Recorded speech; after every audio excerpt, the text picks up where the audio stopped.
प्रथम बाल ब्रह्मचारी तीर्थंकर बस पूज्य भगवान का गर्भ कल्याणक महोत्सव है।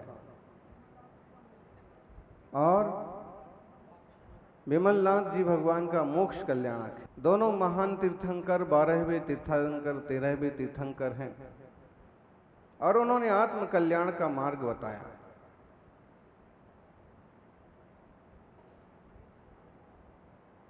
गर्भ और मोक्ष कल्याणक पहला और आखिरी 5वां कल्याणक है। और एक ही दो तीर्थंकर भगवंतों का एक कल्याणक का होना इस बात का संकेत है कि गर्भ में आए हैं तो मोक्ष तक की यात्रा करना जरूरी है। गर्भ में तो बहुत लोग आते हैं, कई लोग तो गर्भ में ही मर जाते हैं, लेकिन कोई सौभाग्यशाली होते हैं कि जन्म भी ले पाते हैं, और कोई सौभाग्यशाली होते हैं जो संयम ले पाते हैं, कोई परम भाग्यशाली होते हैं जो दीक्षा लेकर के मुनि बन पाते हैं, और कोई महा सौभाग्यशाली होते हैं जो मुनि बन के मोक्ष ला पाते हैं।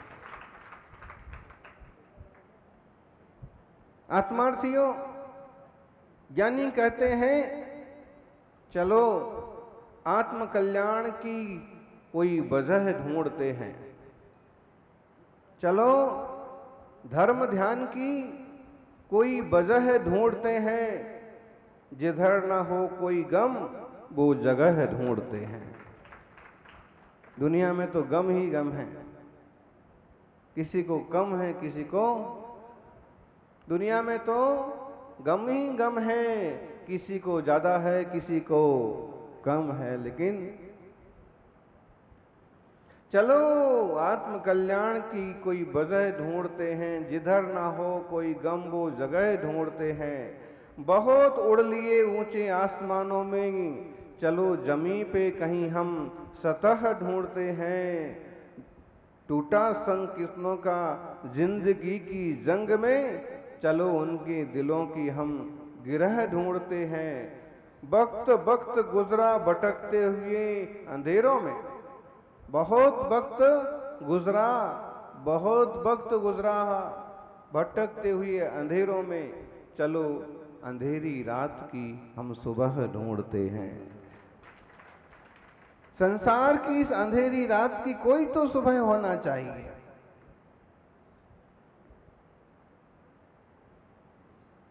और ज्ञानी ध्यान रखना, बिना सम्य दर्शन के किसी जीव की अंधेरी रात की सुबह होती नहीं है। मिथ्या दर्शन अंधेरी रात के समान है, और सम्यक दर्शन सुप्रभात के समान है। जब तक तत्व ज्ञान नहीं होता है, जब तक तत्व निर्णय नहीं होता है, जब जीवादि तत्वों का बोध नहीं होता है, तब तक जीवन भी बोझ होता है। और जब धर्म का बोध होता है तो फिर जीवन बोझ नहीं रहता है, जीवन तो सुप्रभात होता है। जीवन बोझ नहीं मौज हो जाता है। उम्र बिना रुके सफर कर रही है, उम्र बिना रुके सफर कर रही है, और हम ख्वाहिशें लेकर वहीं बैठे हुए हैं। इच्छा और चिंता लेकर के आप एक जगह बैठे रहेंगे, लेकिन जिंदगी रुकने वाली नहीं है। रास्ता खोजिए, आगे बढ़िए।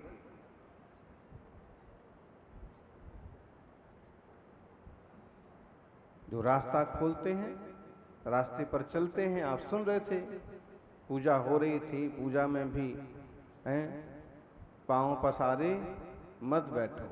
पांव पसारे बैठे रहोगे तो कुछ मिलने वाला नहीं है, चलोगे तो कुछ पाओगे।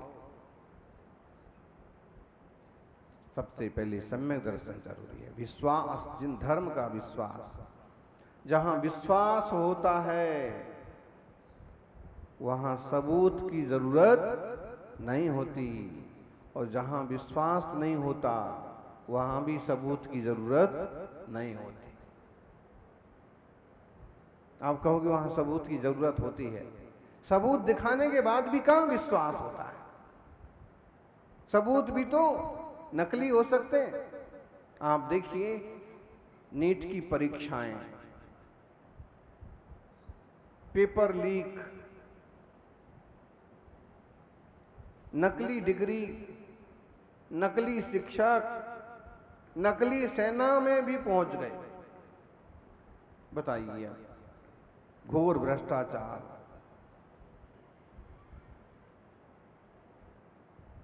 कैसे विश्वास करें कि असली कागज है, ये डिग्री असली है?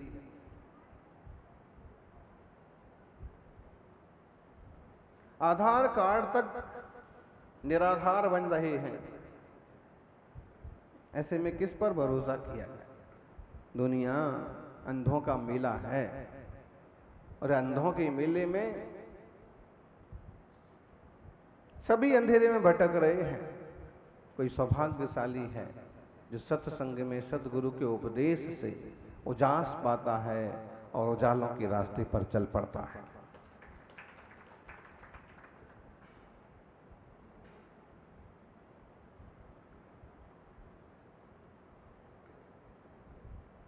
जिसने खुद रास्ता नहीं देखा वो दूसरों को क्या रास्ता दिखाएगा? जिसने खुद रास्ता नहीं देखा वो दूसरों को क्या रास्ता दिखाएगा? वो तो धर्म सभा में भी जाएगा तो केवल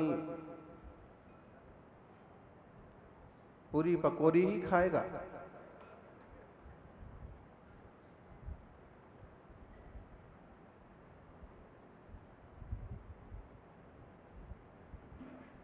क्या करा जाए? संस्कार जन्म जन्म के पड़े हैं। गुलाब चंद जी ने व्यवस्था की है, गुलाब जामुन मिल रही है, महाराज जी को क्यों तकलीफ हो रही है?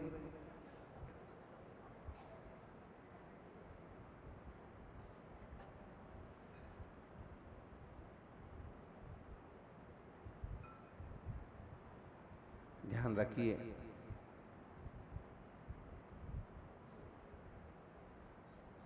खाते खाते तो जन्म बीत गए और सोते सोते भी जिंदगियां गुजर जाती हैं। अगर आप अपने जीवन का हिसाब किताब लगाओ तो आधी जिंदगी सोने में जाती है। वो गीत चलता था ना, सोते सोते ही गुजर गई सारी जिंदगी, बोझा ढोते ही निकल गई। सोते सोते ही निकल गई सारी जिंदगी, बोझा धोते ही निकल गई सारी जिंदगी।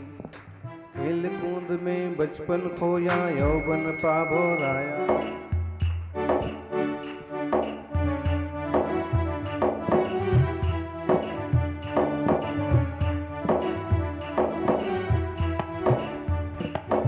सारी जिंदगी ऐसे निकलती चली जाती है। क्या कल नहीं भोजन किया था? क्या कल नाश्ता नहीं किया था? कल भी किया था, परसों भी किया था। रोज करते हैं, कई बार तो दिन में 2-3 बार कर लेते हैं। और मुफ्त का मिल जाए तो फिर तो वहीं बैठे रहते हैं। ध्यान रखना, कोई मुफ्त का नहीं मिलता है। अगर कोई व्यक्ति भोजन का पुण्यार्जक भी बनता है ना, तो उसके पीछे उसकी बड़ी भावना ये रहती है कि कोई भी आएंगे यहाँ एक बार भोजन करेंगे और पूरे धर्म ध्यान पूरे दिन भर करेंगे। इस भाव से उसने किया है कि सब लोग घर नहीं जाना पड़ेगा, काम नहीं करना पड़ेगा, तो पूरा पूरा लाभ ले पाएंगे। और तुमने सिर्फ उतना ही लाभ लिया तो उस आदमी का तुमको गधा बन के चुकाना पड़ेगा। हाँ, गुरुवर सन्मति सागर जी तो कई बार साधुओं को भी बोलते थे, बोले आहार करके आए हो तो सामायिक वगैरह अच्छे से करना। अगर सामायिक ध्यान चिंतन नहीं अच्छे से किया, मूल गुणों का पालन नहीं किया, तो जिसने तुमको रबड़ी मिलाई खिलाई है ना, काजू कतली और बूंदी और पूरी पकौड़ी, उसने जिन भावों से खिलाई है और उसका सही उपयोग नहीं हुआ तो बोले बैल बन के चुकाना पड़ेगा। उसके यहाँ गाड़ी में जोते जाओगे फिर। समझ में आ रहा ना? मतलब है कि कहीं भोजन भी करने जाएं तो जिस निमित्त से है उसका सही सही उपयोग भी होना चाहिए, और इतराना नहीं चाहिए। कई लोग थालियों में भर लेते हैं और नाली में फेंक देते हैं, अरे अच्छा नहीं लगा, जमा नहीं। आजकल परोसने की व्यवस्था तो खत्म ही हो गई।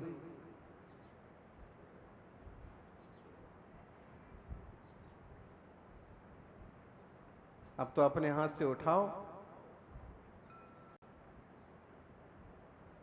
मतलब कितना बड़ा अपमान है। अगर ये प्रैक्टिकल 20 साल पहले होता ना कि अपने हाथ से उठाओ, या आप घर में आए और परोसने वाली माँ बहन कहते कि भाई आप तो अब उठाओ, अपना उठाओ खा लो, मुझे समय नहीं है, कैसा लगेगा? हाँ, ऐसे लगेगा। और अभी तो भिखमंगे मांगते भी हैं। अरबपति आपको भिखारी देखना है तो तंदूर पर देखो।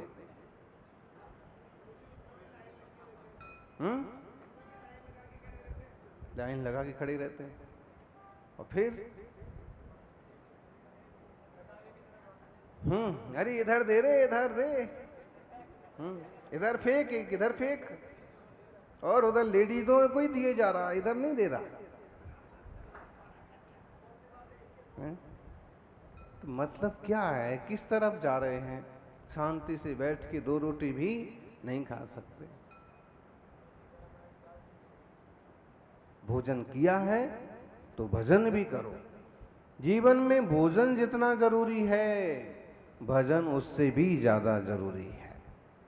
भोजन से सिर्फ एक बार पेट भरता है दिन भर के लिए, और भजन किया तो अगले जन्म तक के लिए काम आता है।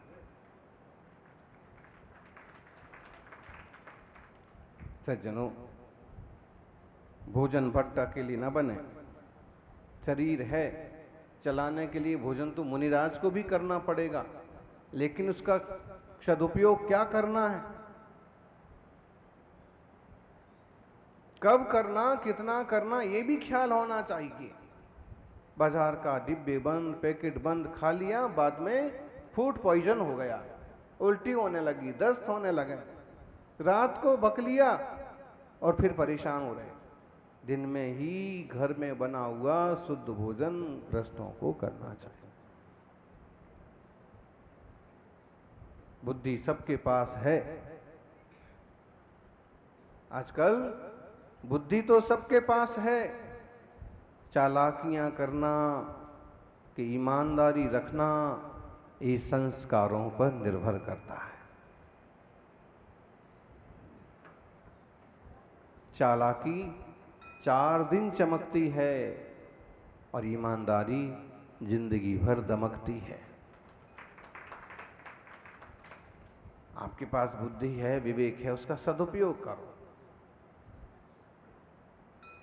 परोपकार में, औरों के हित में, आत्म कल्याण में अपने विवेक का उपयोग करो।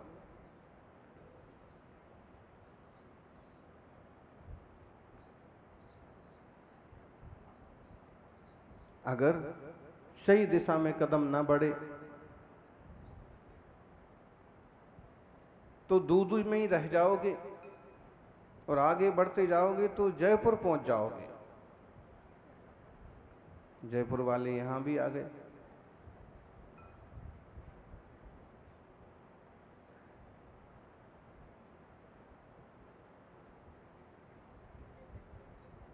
हैं?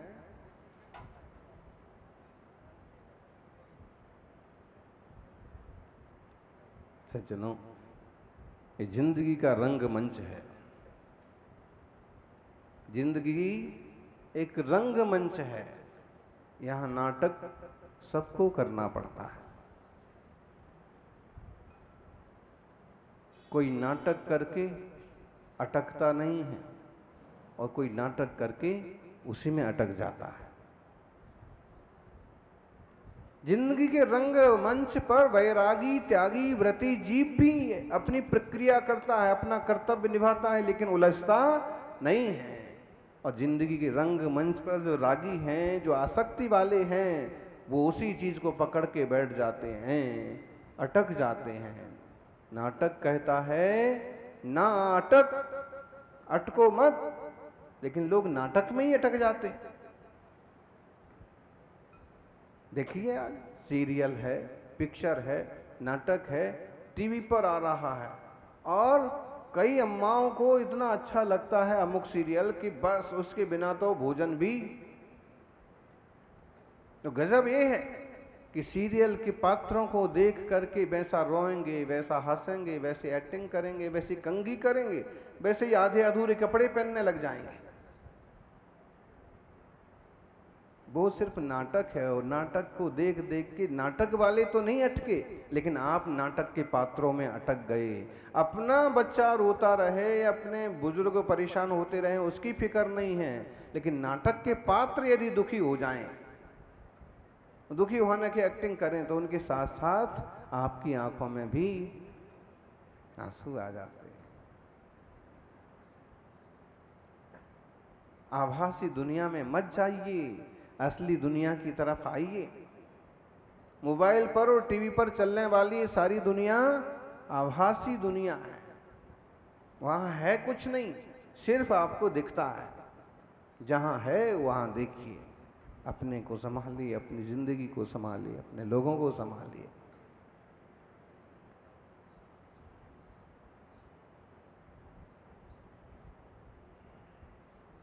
जितना समय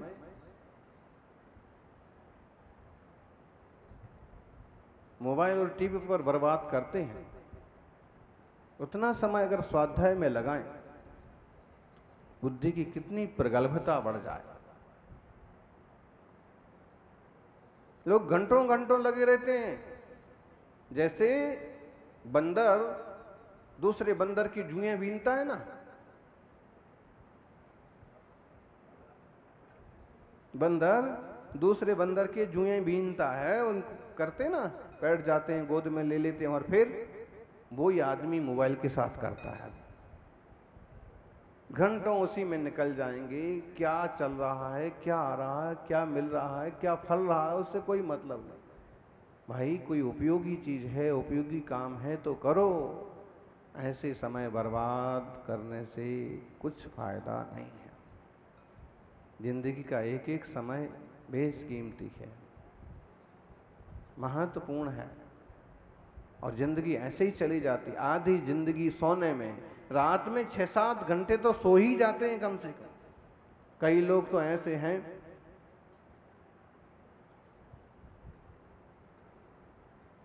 रात को 2 बजे सोते हैं और दिन को 2 बजे उठते हैं। ये उल्लू के वंशज हैं। ज्यादा से ज्यादा बीच में उठेंगे तो नाश्ता करने के लिए, खाना खाने के लिए। अरे भाई 10 बजे सो जाना चाहिए और 4-5 बजे तक उठ ही जाना चाहिए, और सबसे पहले भोर में ब्रह्म मुहूर्त में ब्रह्म का चिंतन करो, ब्रह्म स्वरूप परमात्मा के दर्शन करो। इतने विशाल सुंदर सुंदर मंदिर। आज दूदू की प्राचीन नसिया जी के दर्शन करने गए, गांव से दूर जरूर है, लेकिन रमणीय प्रांगण है। बैठो वहां, सामायिक करो, ध्यान करो, अभिषेक करो। नगर के 3 जिनालय हैं, सुंदर प्रतिमाएं हैं। दूध पीते गांव को अब तो जिला भी बना दिया, दूधू को।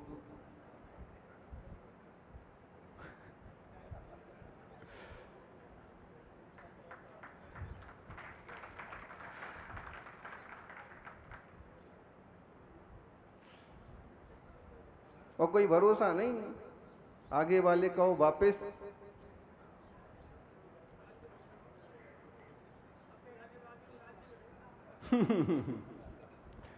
जो भी है, सोते रहने की बजाय थोड़ा जल्दी उठ जाओ, नसिया तक है, मॉर्निंग वॉक कराओ, घूम आओ, दर्शन कराओ।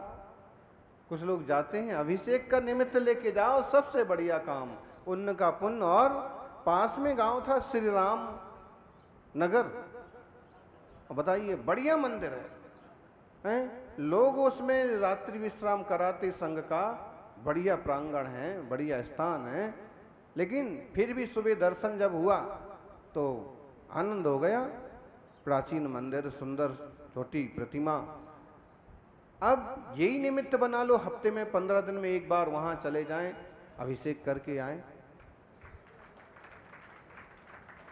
भाई पुरातत्व, प्राचीन मंदिर तो आपके सुरक्षित रखने से सुरक्षित रहेंगे।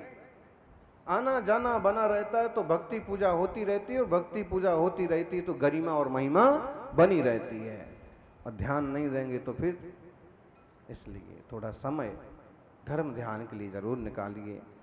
भोजन के लिए निकालते हैं तो भजन के लिए भी निकालिए, इससे जीवन में मंगल होगा। बयान सारों का एक सुंदर वचन है, 30 नंबर। चिंतनम चेत सकुज्जा पन्नाय निन्नोबरम क्रिया पौरुषत्थेन कज्जम खुसवरम हवे। चिंतनम चेतसा कुज्जा, चिंतन करो चेतसा, चेतसा माने चेतना से, चित्त से चिंतन करो। पन्नाय निन्नोबरम, और अगर निर्णय करना है तो प्रज्ञा से करो। बुद्धि से भी जो गंभीर होती है वो प्रज्ञा कहलाती है। क्रिया पौरुषत्थेन, और क्रिया करना है तो पुरुषार्थ से करो, पावर से करो। कज्जम खु सफलम हवे, तब जाके कार्य सफल होगा। कार्य की सफलता कब होगी? अकेले सोचने से हो जाएगी? नहीं होगी। सोचने में तो दुविधा और बनी रहती है, ऐसा करें कि ऐसा करें, ऐसा करें कि ऐसा करें। कई लोग यही हिसाब लगाते रहते हैं कि ऐसा करने से अच्छा होगा कि वैसा करने से अच्छा होगा, और करते कुछ नहीं। पहले चिंतन कर लो, मना नहीं है, लेकिन उसके बाद निर्णय भी करो, प्रज्ञा से निर्णय करो। और निर्णय हो जाए तो पुरुषार्थ भी करो। बिना निर्णय के काम नहीं होगा। जब तक ज्ञान और चारित्र दोनों नहीं मिलते हैं, जब तक श्रद्धा ज्ञान और चारित्र दोनों तीनों नहीं मिलते हैं, तब तक सादा बुखार भी ठीक नहीं होता है, बुखार भी नहीं उतरता है। अगर औषधि देने वाले पर भरोसा नहीं है, औषधि लेने की समझ नहीं है, और समझ होने के बाद भी ना लें तो बुखार भी नहीं उतरता। फिर मोक्ष मार्ग कैसे बनेगा? सम्यक दर्शन ज्ञान चारित्राणि मोक्ष मार्ग, तीनों की एकता। बचपन में एक कहानी पढ़ते थे, तीसरी क्लास में थी। गंगाराम बंसीराम है। गंगाराम अंधा था, बंसीराम लंगड़ा था। दोनों ने देखा कि गांव के लोग मेले में जा रहे हैं। उनने कहा कि हमें भी मेले में जाना है, लेकिन जाएं तो कैसे? अंधे हैं तो दिखता नहीं कि मेले का रास्ता किधर है, और लंगड़े हैं तो चल नहीं पाते हैं कि मेला में पहुंचे कैसे। दोनों ने दोस्ती बनाई और आपस में बात की कि ऐसा करते हैं कि अपन मेला में जरूर चलेंगे।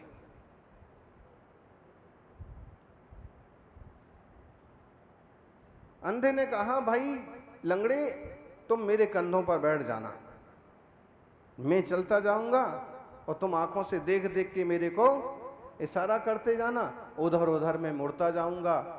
और ऐसा किया तो अंधे और लंगड़े लोग भी मेले में पहुंच गए।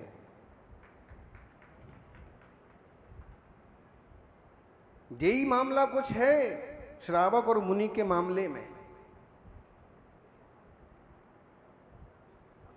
मुनिराज को सूझता है, उन्हें दिखता है, और श्रावकों को दिखता नहीं है, लेकिन चलना आता है। आप कहोगे कैसे नहीं दिखता है? सम्यक दर्शन नहीं हुआ, तत्वबोध नहीं हुआ, तत्व की गहराई का ख्याल नहीं है तो समझ लो उनको दिखता नहीं है। वे चल तो रहे हैं लेकिन कहां पहुंचेंगे? वो क्रिया तो कर रहे हैं लेकिन क्या उपलब्धि होगी?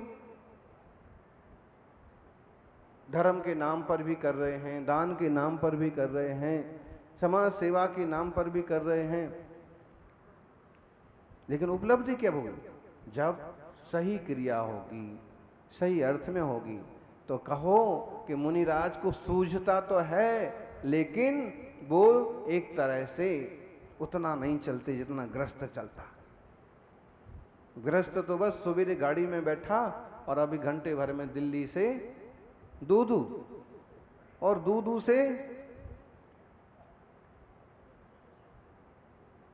जयपुर होके दिल्ली पहुंचने में देर क्या लगती? देर तो हमको लगने वाली है। सूझता तो है लेकिन अगर इस संसारी जनों, एक गृहस्थ जनों के ऊपर मुनिराजों का मार्गदर्शन मिलता रहे तो समझ लो कि दोनों भी मोक्ष मार्ग में चलते हुए। क्योंकि रत्नत्रय मुनिराज ही धारण करते हैं और उन्हें ही मोक्ष मार्ग बनता है। लेकिन अगर प्रज्ञावान कोई श्रावक हैं, गृहस्थ हैं, मुनियों के सानिध्य में निरंतर शास्त्राभ्यास करके वे भी सम्यक दर्शन, सम्यक ज्ञान और देश व्रतों के अधिकारी बन सकते हैं। चिंतनम चेतसा कुज्जा, पहले चिंतन तो करो। चिंता करते बैठने से कोई फायदा नहीं, चिंतन करो। पन्नाए निन्नओ वरम, प्रज्ञा से निर्णय करो। कुंद कुंद स्वामी ने कहा, शिष्य ने पूछा, मोक्ष मार्ग कैसे बनता है, कल्याण कैसे होता है, आत्मा कैसे ग्रहण किया जाता है? कह सो घिपदी अप्पा, समय सार की 296 नंबर की गाथा। कह सो घिपदी अप्पा, पन्नाए सो दुघिप दे अप्पा, जह पन्नाई भी हत्तो तह पन्नाए वो घितब्बो। शिष्य ने पूछा कि हे भगवान, हे आचार्य श्री कुंद स्वामी, बताइए कि आत्मा आत्मा आप कह तो रहे, लेकिन आत्मा को पकड़ें कैसे, जाने कैसे, ग्रहण कैसे करें? तो कहते हैं प्रज्ञा से ग्रहण करो। बुद्धि नहीं कहा, क्योंकि दुनिया में बुद्धिमान तो बहुत लोग होते हैं, अपने काम बनाने में माहिर बहुत लोग होते हैं, लेकिन स्वकार्य साधने में जो माहिर होती है वो बुद्धि प्रज्ञा कहलाती है। और परिपक्व बुद्धि, बुद्धि का और प्योर रूप वो प्रज्ञा कहलाता है। बुद्धि, मेधा, प्रज्ञा, ज्ञान, विवेक, समझ सब एक जैसे लगते जरूर हैं, लेकिन इनमें भी काफी अंतर है। तो प्रज्ञा से आत्मा को ग्रहण करो। कैसे? जैसे प्रज्ञा से निर्णय किया था ना कि आत्मा है, ये पुद्गल है, ये जीव, पुद्गल, धर्म, अधर्म, आकाश, काल, ये 6 द्रव्य हैं, ये 7 तत्व हैं। जैसे प्रज्ञा से जाना था, ऐसी प्रज्ञा से दोनों को भिन्न भिन्न भी करो। और भिन्न भिन्न कर लोगे तो आत्मा का अनुभव हो जाएगा। पन्नाई निन्नओ वरम, प्रज्ञा से निर्णय करो। देह मात्र में नहीं हूं, मैं तो अविकारी चैतन्य तत्व हूं, जानने वाला आत्मा। फिर जब ये निर्णय हो जाए तो पुरुषार्थ करो, उसी में रमने का, जमने का, निश्चय और व्यवहार चारित्र प्राप्त करने का। क्रिया हो पौरुषत्थेन, और पुरुषार्थ से जब क्रिया करते हैं तो कज्जम खू सहलम हवे, तब जाके कार्य निश्चित रूप से सफल होता है। अगर आप पुरुषार्थ नहीं करेंगे तो कार्य में सफलता मिलना मुश्किल है।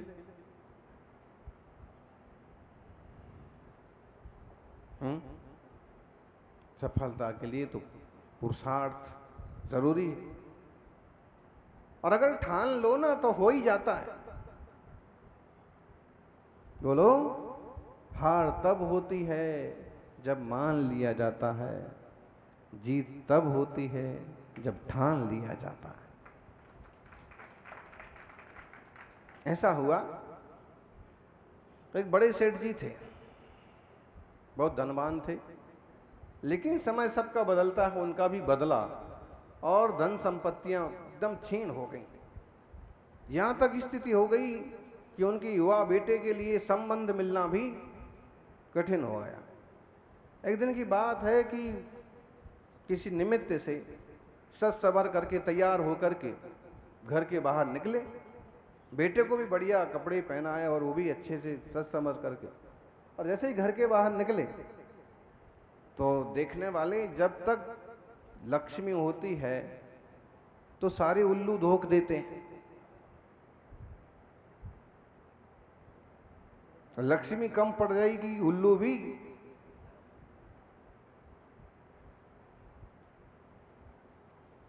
तो सम्मान करने वाले कुछ परिचय के ही लोग सामने चबूतरे पर बैठे थे और उन्होंने व्यंग किया कि आज तो सेठ साहब कहां चल दिए हैं, ऐसे लगता है कि अपने राजकुमार को राजकुमारी से शादी करवाने के लिए जा रहे हो। कर देते ना व्यंग। उनको बात चुभ गई। उनने कहा कि हाँ, हम अपने बेटे के लिए राजा की लड़की का हाथ मांगने के लिए जा रहे हैं।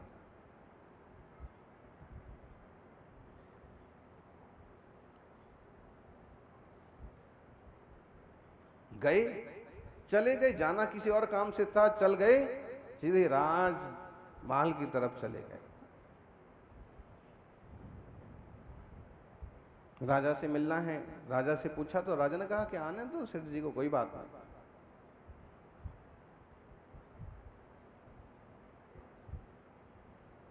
कैसे आना हुआ, क्या बात है? उनने भी अपनी बात कह दी कि देखिए महाराज, आपकी कन्या भी बड़ी हो गई और हमारा बेटा भी बड़ा है, दोनों समझदार हैं, बुद्धिमान हैं। हम चाहते हैं कि हमारे बेटे के लिए आपकी लड़की का हाथ आप। राजा को बहुत गुस्सा आया, अपनी हैसियत देखी, इसको धक्के लगा के बाहर निकाल दो, और धक्का निकाल के बाहर निकाल दिया। कितना बड़ा अपमान हुआ, पूरी सभा हंसने लगी, लेकिन उनने हिम्मत नहीं हारी, घर की तरफ वापस चल दिए। वही लोग वापस मिले, उनने पूछा क्यों, राजकुमारी मिल गई आपके राजकुमार को? उन्होंने कहा कि आज तो नहीं मिली, आज तो धक्कम धक्का हुआ, धक्कम धक्का हुआ। दूसरे दिन फिर उसी तरह से तैयार होके चल पड़े। पूछने वालों ने पूछा तो नहीं, लेकिन वो सीधे राज दरबार में पहुंच गए। राजा ने कहा फिर आ गए, क्या काम है आज? उन्होंने काम तो मैं कल ही बता चुका।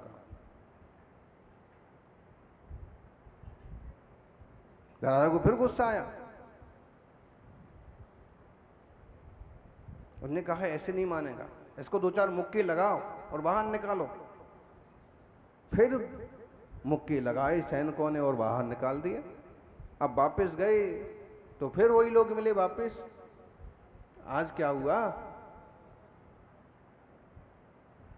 उन्होंने कहा कि आज मुक्कम मुक्का हुआ, मुक्के पड़े।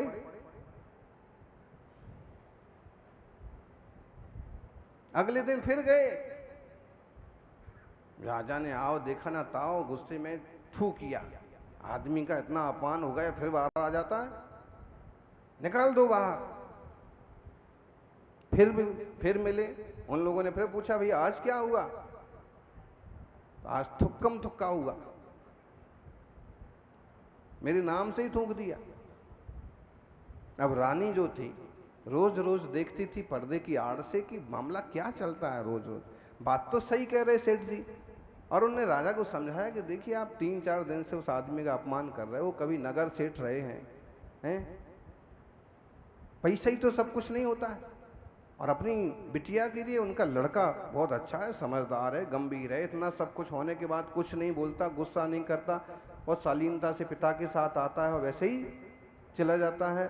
तो ऐसा लड़का ढूंढने से भी मिलेगा?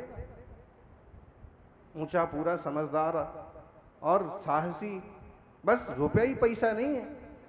और आपके रहते रुपए पैसे की क्या कमी है? अगर आप चाहो तो उनको रातों रात अमीर बना दो और अपनी लड़की का रिश्ता उनसे लगा दो। राजा ने सोचा बात तो सही है, एक ही लड़की है, कोई राजकुमार भी नहीं है, आंखों के सामने रहेगी, सब विश्वसनीय है, ये भी पता है कि परिवार अच्छा ही है, गरीब हो गए तो क्या हुआ। अगले दिन फिर आए, फिर राजसभा लगी, फिर सेठ जी आए, फिर राजा ने कहा अब क्यों आए हो?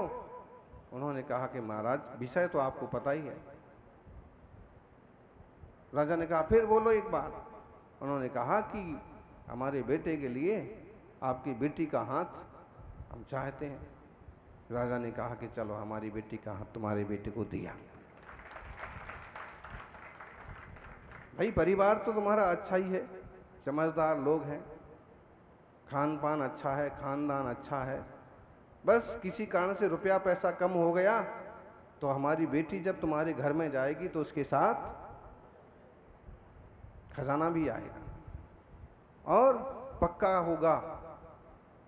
अब बस मुहूर्त निकाल के, और अब जब वापस गए तो सैनिक लोग भेजने गए, रथ पर सवारी वापस गई, अब तो समधि बन गए ना। और अब लोगों ने पूछा ही नहीं, देखा कि लवाजमे के साथ घर आ रही है सवारी, तो पूछा ही नहीं, सिर्फ देखते रह गए। तो उनने कहा भाई आज नहीं पूछोगे? तो किसी ने एक ने पूछा धीरे से, भाई आज क्या हुआ? उसने कहा आज छक्कम छक्का हुआ।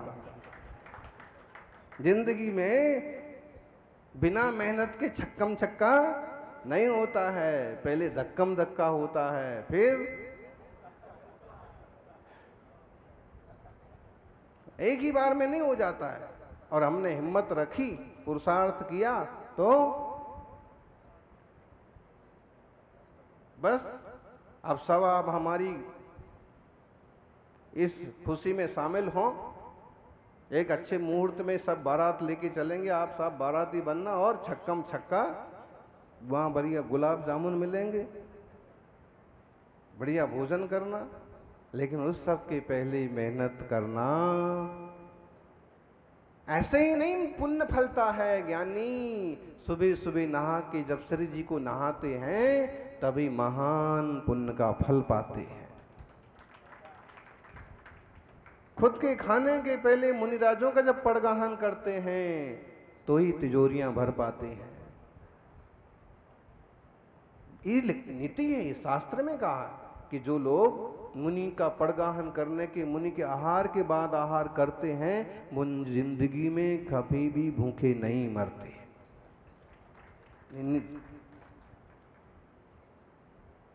मतलब देवशास्त्र गुरु की आराधना की मंगल पल, मंगल अवसर आप जीवन में भुनाते रहें, इनका सदुपयोग करते रहें। यही मंगल भावना। संध्या काल बैठ कर के थोड़ा सा स्वाध्याय भी जरूरी है, पाठशाला